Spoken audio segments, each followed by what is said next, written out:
Intelligent, sensitive, but take a closer look. Are these psychic children, indigo children? They are called indigos because of a blue aura people say they see surrounding them. Neil Donald Walsh is the best-selling author of Conversations with God.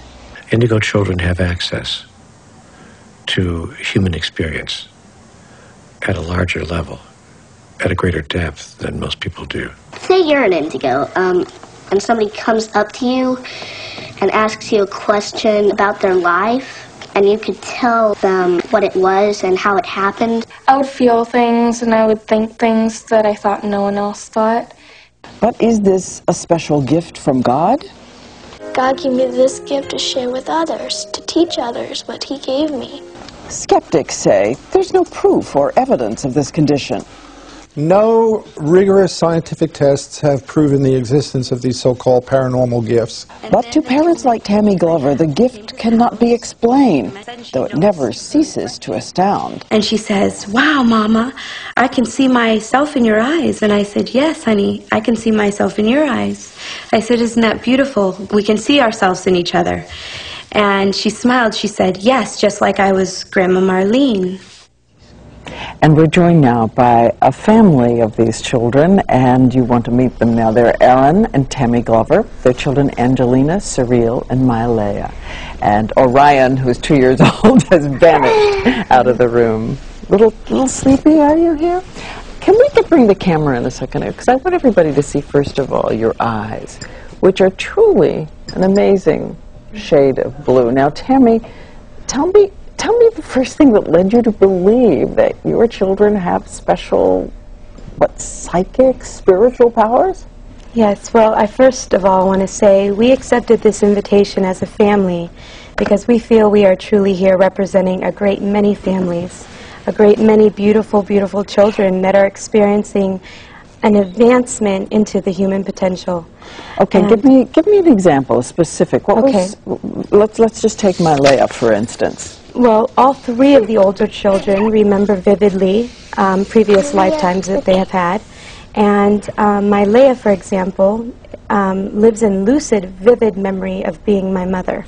Of being your mother. And this Absolutely. Is something she came up with? Yes. She knew facts about her, the death process, and then even in between as spirit, and then... you mean facts that she couldn't have known from otherwise, there's no way. She knew how her body was handled, how her... It's hard to have your mom talking about you, isn't it? She specifically knows things, you know. Mommy? Yes.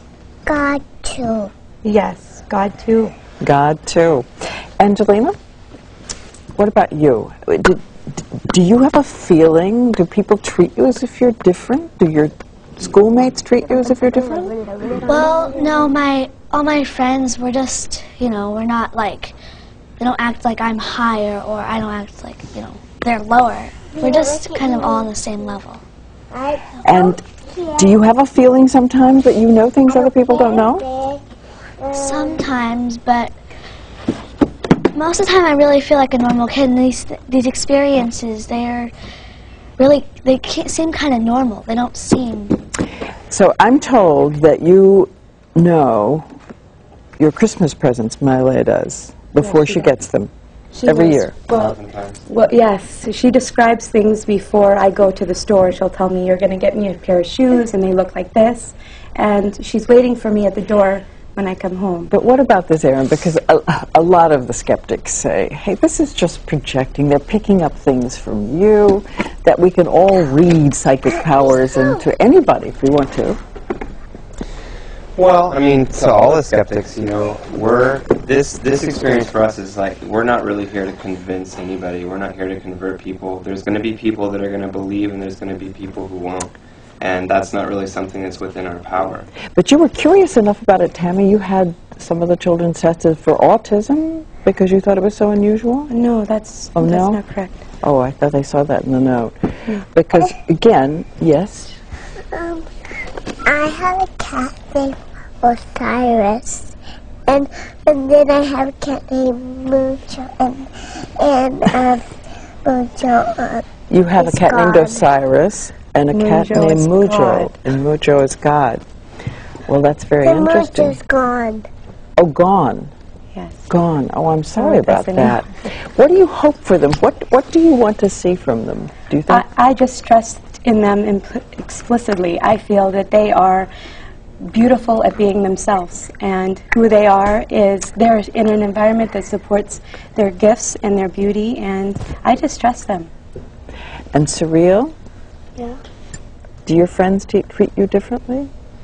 No, it's sort of like what Lena said. They treat me the same as any other kid. But do you feel different inside? Just a little bit. Especially on little sleep in the morning. The other thing that I just want to say before we go, everyone talks about a blue aura surrounding these children. You see it when you look at them? Well, I have seen it, and I also want to share a little story. Mylea, right before we came to this trip, Mylea looked at me and said to me, "Mama, you're all blue." Aaron and I. And Both of you are blue. Yes. Well, again, it's across the country. It's fascinating, and we thank you for being with us. Thank you. Yeah.